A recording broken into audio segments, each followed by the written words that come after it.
Hey guys, welcome back. We're continuing on with Chapter 6, Part 2. In the last part, I talked about the French and Indian War as part of that 7 Years' War.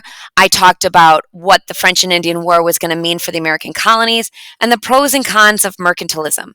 So, continuing on from that idea, now that that French and Indian War, that 7 Years' War, is over, Great Britain is suffering massive, massive debt at the hands of this war. Sure, they became the number one empire in the world, but at a huge, huge cost that is going to be difficult for them to pay back. Approximately 140 million pounds it cost them to fight and win the 7 Years' War. So now the British are looking for new revenue streams. They're looking for other ways to pay off this debt. So in 1764, the prime minister at this time, George Grenville, says, okay, we're going to need to start reinforcing those navigation laws. Forget this period of salutary neglect. We need some more money coming in to help pay off this debt. They also passed the Sugar Act, putting a new tax on the colonies to start paying off some of this debt. That's going to be the beginning of this rallying cry for the American colonies, that there should be no taxation without representation, that continues into the Stamp Act of 1765. I'll talk about the Quartering Act here in a second. There's this need for new money for an army or to pay off that debt. And so a tax is now being put directly on the American colonies on all official documents. So if you are a merchant and you create a business contract, you would have to go to the stamp collector, pay him a tax. He would put an official stamp on your paper showing that it is an official document. Marriage licenses, anything that is an official document, newspapers would have to receive that stamp and thus show that you paid your tax. This is a direct tax that the Americans have to pay. It's small, but once again, that principle of we don't have the ability to elect members to the Houses of Commons in Parliament. So therefore, we shouldn't have to abide by taxation without representation. It really is starting to rub us and that radical Whig mentality the wrong way here in the American colonies. Add to that, in 1765, the Quartering Act was enacted. This is going to mean that more British troops are being sent over to America, and American colonists are required to provide, quote, quarter for these soldiers, meaning they're going to live in your houses whether you like it or not. So one day you just get a knock at the door, and there's a British soldier, and he's going to live with you, and you don't have a choice. Another Enlightenment idea is that we have a fundamental right to our property, right? It's one of our natural rights. The Quartering Act directly violates that idea. Now, another reason why the Americans are so angry about this Stamp Act is that if you violate the Stamp Act, you are put on trial in what were called admiralty courts. This is different from a regular court. There is no jury in an admiralty court. What happened to our basic ideas of trial by jury? That has long been the standard process in British trials. So Americans are really starting to feel the crunch from this Stamp Act. And they're also starting to question, what do we need all these troops for? You know, the French are gone, and these British troops are pouring into our eastern cities. Who are they actually here to control? You know, is it the French? Because they're gone. Or are they here to control us? Now, from a British perspective, you know, the British government's like, you guys don't need representation in Parliament. We've got your back. You have virtual representation. You know, you are our colony, and we will always have your best interest at heart. The Americans don't want to hear that. No taxation without representation. But some historians actually believe today that Americans didn't actually want representation, that had we been given the ability to elect members to the House of Parliament, you know, it wouldn't have actually changed anything because we wouldn't have been able to elect that many people. But this gave the Americans something to complain about or something to argue against as a reason to pull further and further away from Great Britain. Here is one of those stamps. So you'd go to the stamp collector, he'd dip this in ink and put it on your paper showing that you have paid your 5 shilling tax. So, 1765, the American colonies organize a Stamp Act Congress. 9 colonies show up. They're going to list their grievances, things that they're mad about, and send it off to the king. Now, this is kind of a big deal, but doesn't actually change that much. What really does bring about change is that across all of the colonies, they enact non importation agreements. To put it another way, these are boycotts. Regular Americans are coming together in towns across America and saying, we will not buy British made goods until this Stamp Act is repealed. We're going to show our patriotism by wearing homespun clothes instead of buying British textiles. We're not going to eat lamb because we're patriotic and we want those little lambs to grow up and be sheep and, create cloth, etc. Colonial solidarity. The common person is participating. Regular people signing boycott petitions. The women of the towns coming together and holding spinning bees. This is real colonial solidarity coming together from the ground up, or what is referred to as a grassroots movement. And just in case people don't want to abide by these non-importation agreements or these boycotts, we see the creation of the Sons of Liberty and the Daughters of Liberty. We consider these people patriots. But to be fair, the Sons of Liberty, more than the Daughters of Liberty, they're honestly terrorists. They're going to use violence if necessary to enforce these boycotts, right? Tarring and feathering stamp collectors, burning down their homes, burning down the homes of governors who are enforcing this law. People who don't abide by the boycotts are being attacked by the Sons of Liberty. And as a result, the infrastructure is breaking down. I don't know about you, but I wouldn't want to be a stamp collector at this time. If I'm going to be pulled from my house gets burned, I get tarred and feathered in the street. The infrastructure is breaking down over this Stamp Act. Here you see some images. Here is a teapot that was obviously crafted here in America. No Stamp Act. We're not going to buy your British products. We're going to make them here in the colonies. And the Pennsylvania Journal, here is where that stamp should have gone, but instead they put a skull and crossbones saying they're not going to abide by the Stamp Act. So remember, America accounts for about half of British shipping, right? This is a huge punch in the gut to those British merchants. They are being hurt economically when Americans aren't buying their products anymore. So these British merchants start appealing to Parliament. Yo, you got to repeal this Stamp Act because we're getting hurt economically speaking. So Great Britain Parliament is like, why are we going to repeal this? You're telling me 2 million Americans can't even pay for a third of their own defense? That's all we're asking. We'll cover the rest. But they begrudgingly swallow that hard pill and repeal the Stamp Act. This is a victory for the American cause that the Stamp Act was repealed.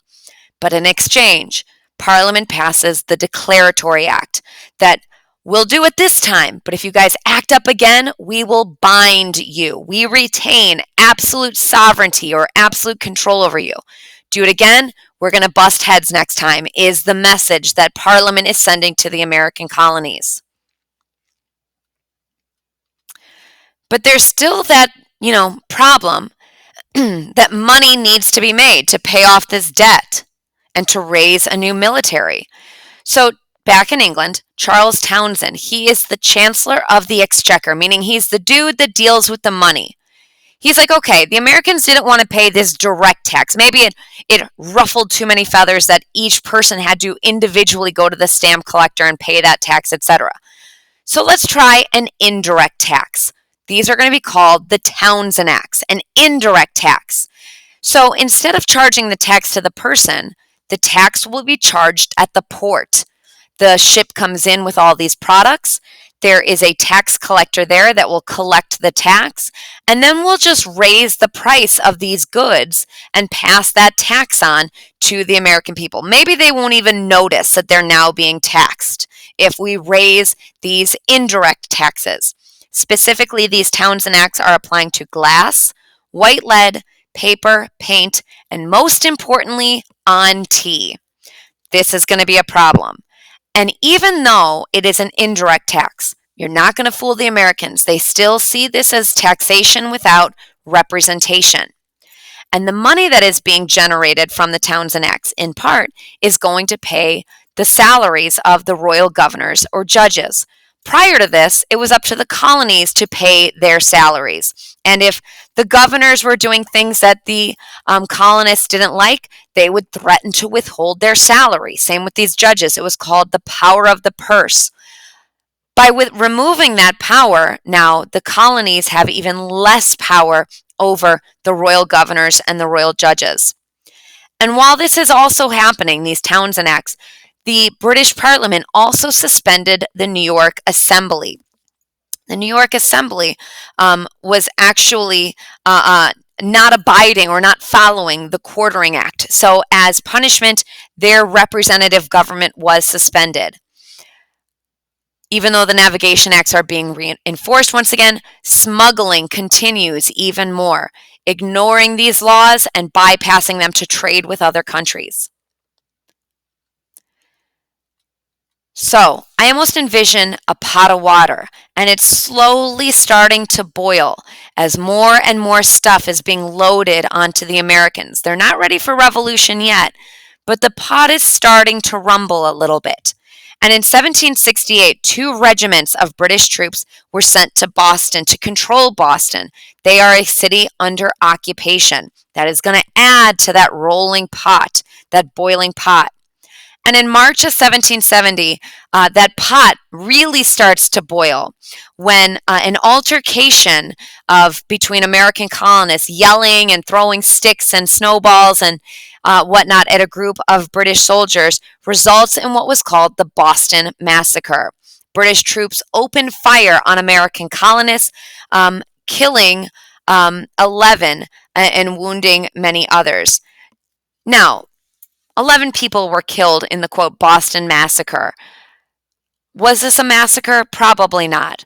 But Paul Revere at the time is going to use his engraving capabilities to create a piece of propaganda. Here, let me show you here in a second. This piece of propaganda that is going to circulate through all of the colonies. Is this what it looked like? Of course not. It was very chaotic. It was very hectic. You know, most people that were there agreed that Captain Preston, the guy in charge back here, wasn't actually ordering them to fire, but that doesn't matter what the reality was. This was the image that was seen by all of the colonies. And so this piece of propaganda is really going to circulate and rile up the Americans against the British, thanks to Paul Revere over here.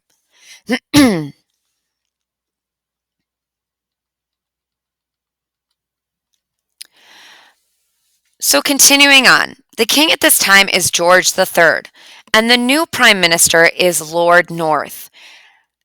They begrudgingly, once again, repealed the Townshend Acts on everything except tea. They're going to take a stand on this, that it is their right to tax the American colonies. So even though they're not making that much money off the Townshend Acts, they're really going to, double down on this tax on tea, because that is their right and Americans are going to abide by it no matter what. Another master of propaganda was Sam Adams, Boston resident. He's also the first cousin of John Adams. He's going to use propaganda to his advantage to really rile up the American people, or what he called the trained mob, to advocate for more rebellion. And the Americans are going to create committees of correspondence. This is a line of communication between all of the colonies to spread that rebellion, to spread that discontent, to spread the lines of communication, to ensure that all 13 colonies are involved in what's going on here. This was in 1772. This would actually evolve into our first Continental Congress. But from the British perspective, this is sedition, this is treason, this rabble-rousing, this growth of rebellion. So the British government has doubled down on this tax on tea. And adding to that, the British East India Company in 1773 receives a monopoly. They were faltering, they were about to go bankrupt. So the British government, to ensure that this big corporation doesn't go bankrupt, gave them the ability to be the only company to sell tea to America. And we are a country of tea drinkers. Add to that the tea tax, and Americans are boiling hot angry about it. And throughout all 13 colonies, remember that those committees of correspondence are spreading that communication. They're not going to let any of this tea in. 17 million pounds of tea throughout all the colonies is being rejected at the ports, from New England all the way down to Georgia. Don't let the tea into any of the ports. And if they do, burn the ships or intimidate them and force them to turn around. This is a big issue. But in Massachusetts, the royal governor of Massachusetts is Governor Thomas Hutchinson. His house had been burned during the Stamp Act, and he's getting a little sick and tired of the Americans, acting this way. He's like, I might not agree with this, but it is the law, and we are going to unload these shipments of tea no matter what. He orders his men at the port, no matter what happens, unload this tea in Boston. Under the cover of darkness, in December of 1773, a group of Bostonians, probably men of the Sons of Liberty, dressed as Native Americans, snuck on these ships and threw this tea into Boston Harbor. We call this the Boston Tea Party. Now, is this the only area where this is happening? Of course not. It's happening throughout all the colonies. But Great Britain is going to use Massachusetts to set an example. They're going to punish Massachusetts for this, and hopefully the other colonies, they feel, will get back in line. Excuse me. Here you see an artist rendering of the Boston Tea Party. So this punishment for the Boston Tea Party is called the Intolerable Acts. That's not what they called it. That's what the Americans called it, because they were intolerable. It is meant to punish them. Boston Port closed until all fines were paid, all damages paid from the Tea Party. Their colony is dependent on Boston Port. This is a punch to the economic gut. The Massachusetts Government Act revoked their colonial charter and made town meetings illegal. Town meetings in Massachusetts is the lifeblood of New England. They re-upped the Quartering Act, more troops coming in, and they're going to live in your homes. And the Justice Act, British troops who are accused of a crime are now going to be shipped back to Great Britain to stand trial because they don't trust the Americans to give them a fair trial. Now, happening at the same time, although separate from Massachusetts, is the Quebec Act. This is another punch to the gut. That all that land out in the Ohio River Valley can now be claimed by the French Canadians. Even though France isn't in charge anymore, those Quebecois, now under British control, can now claim that Ohio River Valley. That is a slap in the face to the Americans from the French and Indian War. So even though most of these are only applying to Massachusetts, all of the colonies are so piping hot mad over this. They are coming together in the face of this common enemy. They are starting to identify as Americans against the British. And so, in direct connection to this, in October of 1774, 55 delegates from 12 colonies meet in Philadelphia to hold the First Continental Congress. Notice 12 colonies showed up here. They're going to create a list of grievances to send to the king. Here's a list of things we're angry about. Please fix it. They're still hoping for what they called a redress of grievances, meaning that the king will fix these problems and we can get back to business as usual. But just in case they don't, they also create the association, which calls for a complete boycott of British-made goods. It worked with the Stamp Act. Let's see if it works again. And across all the towns across America, militias are forming, Minutemen are organizing, drilling on their town commons, just in case battles come. April of 1775, British troops in Boston receive word that there is a store of gunpowder and ammunition and supplies stationed in Concord. And so they are ordered to march out of Boston and capture these weapons and materials in Concord, and also to arrest the rabble rousers Sam Adams and John Hancock. On the road to Concord, they have to pass through the town of Lexington. Minutemen, American militia, assemble on the town green to try to stop the British troops from marching through. The British troops don't even stop. They open fire, killing men at Lexington. 8 were killed. This is the first shot of the American Revolution, or as you've maybe heard, the shot heard round the world. They continue marching towards Concord. Word starts to spread through the neighboring towns that men have been killed at Lexington. And along the road to Concord, Americans hide along the road and attack these British troops, killing 70 of them before they are forced to run back to Boston. These are the first battles of the American Revolution at Lexington and Concord in April of 1775. So the revolution is here. We're not quite yet ready to declare independence, but the war is here. Now on the British side, they have a much bigger population, 3-to-1 population from which they can draw troops from. That is an advantage to the British. They have the strongest navy and army in the world. They are the superpower. They have money to hire mercenaries. German Hessians are hired by the British to come in and fight the Americans. And even though there are a lot of people that side with the Americans, there are about 50,000 people who side with the British government, loyalists who stay with the British. And the majority of the Iroquois Confederacy also sides with the British government. Those are their primary strengths in this war. But they have some weaknesses. And the number one weakness was that France sided with America, with the United States. That America had money and aid and weapons and a navy and training from France. Now, France didn't side with America because they believed in our ideals of a republican government and whatnot. They were doing it to hurt Great Britain, but they did. We would never have won the revolution without France's help. No ifs, ands, or buts about it. The British don't have the same type of organized leadership they'd had during the 7 Years' War. There is no unifying figure like a William Pitt. There are different generals in the field, but they're all kind of operating separate from one another. And even though the British kind of look down their noses at the Americans, there is still a big sentiment back in Great Britain that we are their American brothers, you know. They're little brothers, but they're brothers nonetheless. And there isn't quite the stomach to kill Americans in this war. Back in Great Britain, there are political issues occurring between the Whigs and the Tories, a conflict within Great Britain. There is also a distance problem.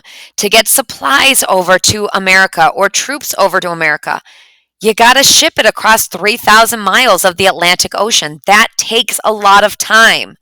And also, there's no major city to capture. It's not like you fight France and you capture Paris and the war is over. Or if you fight England, you capture London and the war is over. America is actually a pretty big geographical area, very spread out, and Great Britain is going to have to conquer all of it if they hope to win. On the American side, there is a strong leadership, both political. Think the Continental Congress, you know, people like Ben Franklin and Thomas Jefferson and whatnot. Military leadership, George Washington, he is the general in charge of the Continental Army, as we'll talk about here. A lot of foreign aid and officers, like I said, France, but elsewhere as well. Spain also provided some wealth. Prussia also provided some help and supplies. We never would have done it without this foreign intervention. America retains a self-sustaining agriculture, right? We don't have to wait for supplies and whatnot to come 3,000 miles away, although there will be some supply chain issues, which I'll talk about here in a second. But probably one of the bigger strengths, aside from the foreign intervention, is the moral advantage. Americans are fighting for their homes, their families, their friends, their neighbors, for their way of life. They retain that moral advantage. The British soldiers, at the end of the day, they get to go home anyway, but we are fighting for our way of life. Now, weaknesses. What kind of unification? Are we truly 13 unified states now? Are we truly going to come together? Is there enough to bind us together? Who is in charge? Until 1781, when the Articles of Confederation was ratified, there was no unifying government. It's kind of just that Second Continental Congress doing what it wanted without the consent of the governed, right? It took till 1781 for the Articles of Confederation to be ratified and to give a definitive answer of who is in charge. And even though Americans are coming together, there are still some sectional disputes, North versus South versus West. Are Southerners willing to go fight in the North or vice versa? Sometimes, sometimes not. There is an issue with depreciated money. American government is just printing money. The value of our currency is going down. And let's be real, the only way that money is going to be worth anything is if America won. So there might be some merchants or farmers unwilling to take American money because there's no guarantee that America is even going to win. So that's where that supply chain issue comes in. That we might not be able to buy all the guns and weapons that we need if merchants aren't willing to supply them for the depreciated paper money that we're offering. And last but not least, even though we have the moral advantage, the problem with that, though, is that this war is happening here at home, amongst our families, amongst our homes. And so for many soldiers, sure, they're in the Continental Army, but if word reaches them that there is a battle about to happen near their farm where their family is, men are going to desert and to go home and protect their wives and children and protect their homes. So that is also going to be a problem in this war. All right, guys, that is it for Chapter 6. I'll talk to you later. Bye.